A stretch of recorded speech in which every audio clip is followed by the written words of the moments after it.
Halo teman-teman, kami akan menceritakan series Money Heist Korea Season 1 untuk episode 1 dan 2. Buat kalian semua yang belum nonton seriesnya, langsung aja menuju ke Netflix. Oke, langsung aja kita menuju ke ceritanya.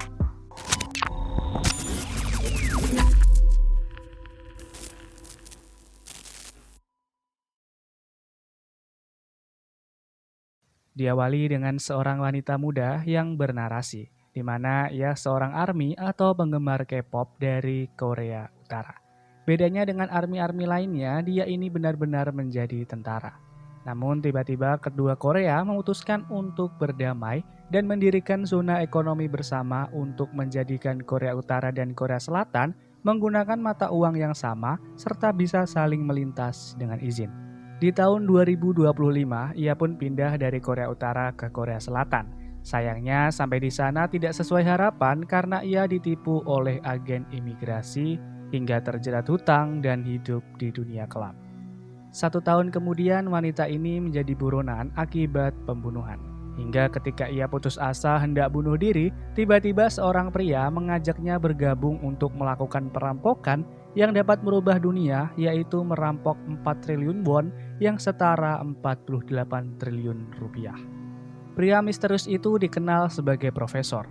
Kini selain wanita tadi, telah ada orang-orang lain yang direkrut oleh profesor. Dengan nama samaran, ada Rio, pemuda yang memiliki kemampuan mertas luar biasa. Denver, seorang mantan petarung kriminal. Moskow merupakan ayah Denver serta seorang ahli penggali. Nairobi, seorang penipu ulung. Helsinki dan Oslo, dua kriminal yang tak segan membunuh. Berlin, seorang yang manipulator dan penjahat yang dicari dalam sejarah Korea Utara. Dan Tokyo, yakni wanita yang dari awal telah menjadi narator pada cerita. Profesor lantas menjelaskan rencana mereka untuk mencuri dari gedung percetakan uang yang ada di zona ekonomi bersama. Profesor menginginkan mereka keluar dari sana tanpa ada yang terbunuh dan menjadi pahlawan dengan dukungan dari publik.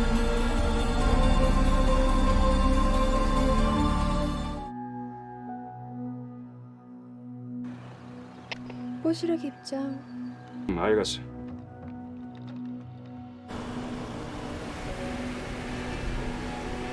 5 bulan kemudian, Nairobi dan Tokyo telah ada di depan gedung percetakan, sedangkan lainnya membajak rombongan pembawa kertas uang.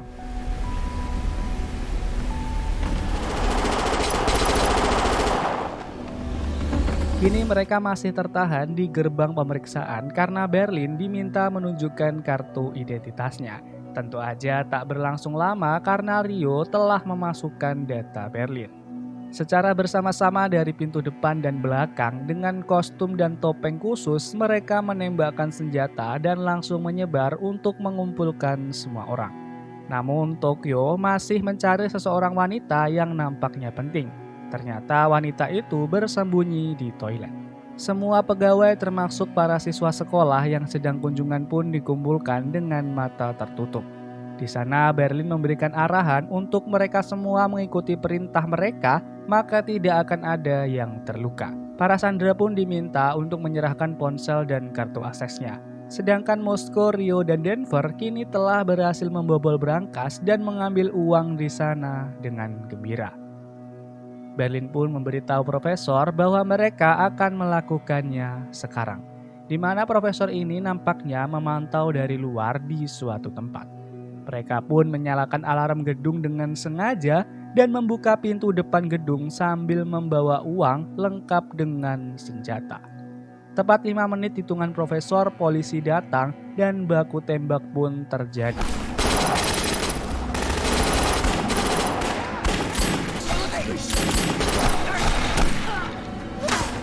Namun di luar rencana, Rio malah tertembak. Sedangkan mereka ini nggak boleh ngebunuh siapapun, karena itu yang membuat rencana profesor berjalan dengan lancar. Untungnya mereka berhasil masuk ke dalam gedung lagi dan Rio ternyata memakai rompi anti peluru.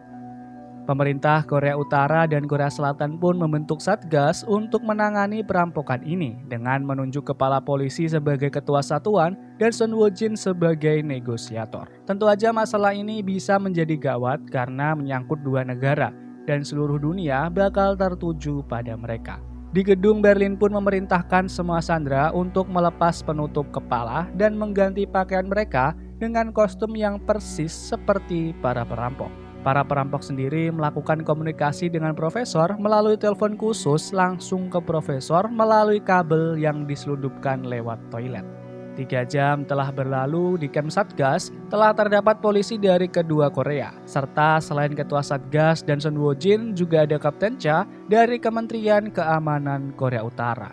Ia mengatakan nggak perlu negosiasi, langsung aja pasukan khusus dari Korea Utara akan menyerbu masuk. Tentu aja mereka berdua ini jadi berselisih karena Sun Woo-jin ingin bernegosiasi terlebih dahulu agar tidak terdapat korban.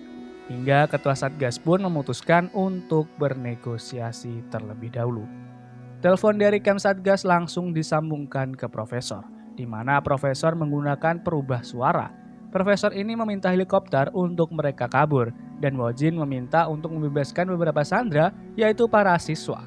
Namun karena helikopternya nggak mungkin dikasihkan, profesor langsung mengakhiri telepon dengan perkataan akan memikirkan lagi karena mereka hanya berempat.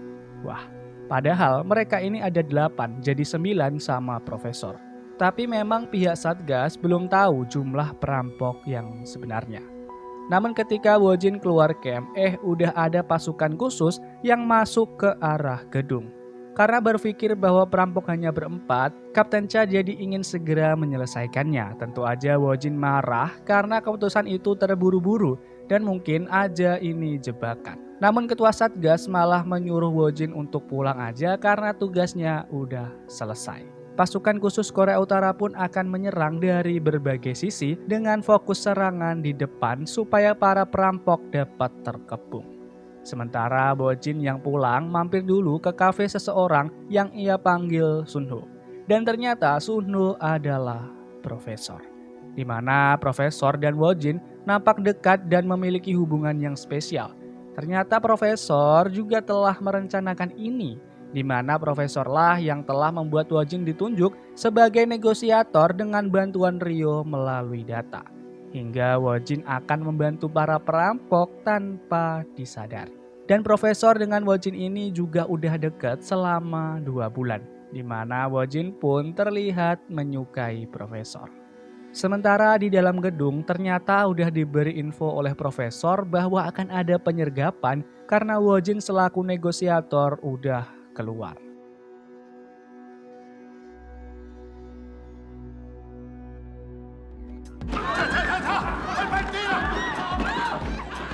Benar aja, pasukan khusus pun dikejutkan dengan para perampok yang jumlahnya banyak dan telah siap menembak ke arah semua pintu masuk. Saat itu juga ada siaran langsung dari Sandra yang menyampaikan bahwa para Sandra lainnya menggunakan pakaian dan topeng yang sama persis seperti perampok, hingga enggak bisa membedakannya. Paniklah semua tim Satgas dan ditambah lagi, ketua Satgas mendapatkan telepon bahwa wanita yang ada di siaran langsung itu adalah anak dari duta besar Amerika. Jadi wanita yang dicari-cari Tokyo di toilet tadi itu adalah anak dari kedubes Amerika yang emang udah direncanain oleh profesor. Akhirnya terpaksa mundurlah pasukan khusus itu. Di dalam gedung kini Berlin meminta mereka semua untuk bertepuk tangan karena telah berhasil bekerja sama. Woo-jin pun kini kembali diminta untuk menjadi negosiator sesuai rencana profesor. Dan kini profesor memberikan perintah untuk melanjutkan ke rencana selanjutnya, yakni mencetak uang 4 triliun won untuk mereka.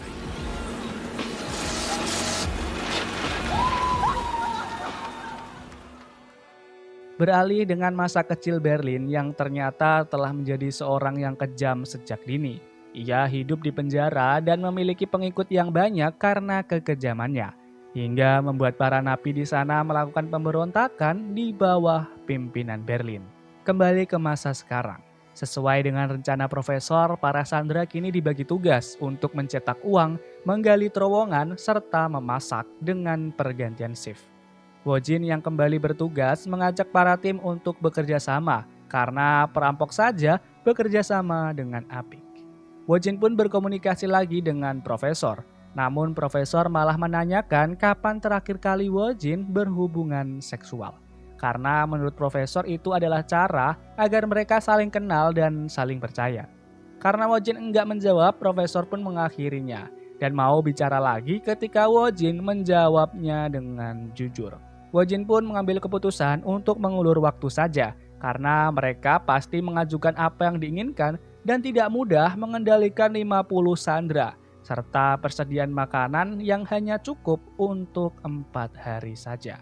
Namun nyatanya para perampoklah yang mengulur waktu karena menurut mereka waktu adalah uang. Sementara itu para sandera yang tengah menggali terowongan dapat waktu leluasa karena Denver dan Moskow tengah berselisih dan meninggalkan para sandera. Di mana direktur bank mengajak sandera lainnya untuk berbuat sesuatu, yakni menghubungi polisi. Di mana menurutnya harus melakukan pengorbanan, yakni dengan melukai tangan salah satu seorang untuk menjadi pengalih perhatian. Sementara itu ia akan mencari handphone. Namun rencana direktur bank dengan mengorbankan tangan wakilnya gagal karena ketahuan. Berlin pun mengumpulkan semua sandera dan memisahkan antara sandera dari Korea Selatan dan Korea Utara. Sedangkan anak kedubes Amerika dipisahkan ke ruang lain karena tidak berkebangsaan Korea. Di mana tujuan dari pemisahan ini untuk membuat para sandera untuk saling mengawasi. Namun Tokyo kurang setuju dengan apa yang diperintahkan oleh Berlin. Karena pesan dari profesor meminta mereka untuk membujuk para sandera dengan baik. Di dalam camp Satgas mereka kesusahan karena semua CCTV gedung telah dimatikan dan enggak ada frekuensi yang terdeteksi. Wojin pun mempunyai ide untuk mematikan semua telepon dan juga menjauhkan para wartawan dari jangkauan untuk mendapatkan sinyal frekuensi ketika ada yang menyala di dalam gedung. Karena Wojin meyakini seiring berjalannya waktu pasti akan ada kesalahan. Di dalam gedung lagi-lagi direktur berinisiatif untuk menyuruh selingkuhannya mengambil smartwatch yang ada di lacinya. Bahkan direktur ini berjanji akan bercerai untuknya. Mereka pun dihampiri oleh Denver karena terus berbicara. Direktur pun mengatakan kalau wanita itu sedang hamil dan perlu istirahat. Dibawalah selingkuhan direktur itu oleh Denver ke ruangan anak kedubes. Di sana malah membuat dua wanita itu bekerja sama untuk mengambil smartwatch. Anak kedubes yang meminta ke WC membuat selingkuhan direktur berhasil menemukan smartwatch itu. Namun tiba-tiba Denver masuk ke ruangan. Ternyata Denver ini membawakan makanan dan susu untuk selingkuhan direktur yang tengah hamil. Di sisi lain, anak kedubes yang diawasi Rio malah menggoda untuk mengambil senjata dan menodong ke Rio. Tapi karena dia nggak bisa cara pakai senjata, ya apalah daya. Sementara di camp Satgas, mereka sempat mendapatkan sinyal dari smartwatch itu namun hanya sebentar dan meyakini itu pasti dari Sandra. Wojin pun ingin memastikan dengan menghubungi profesor.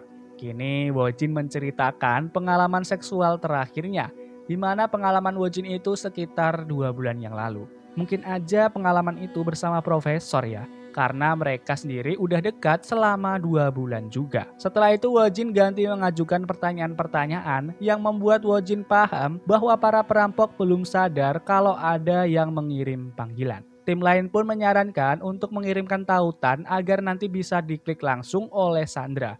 Dan mereka dapat mendengarkan suara serta mendapatkan siaran video dari smartwatch itu.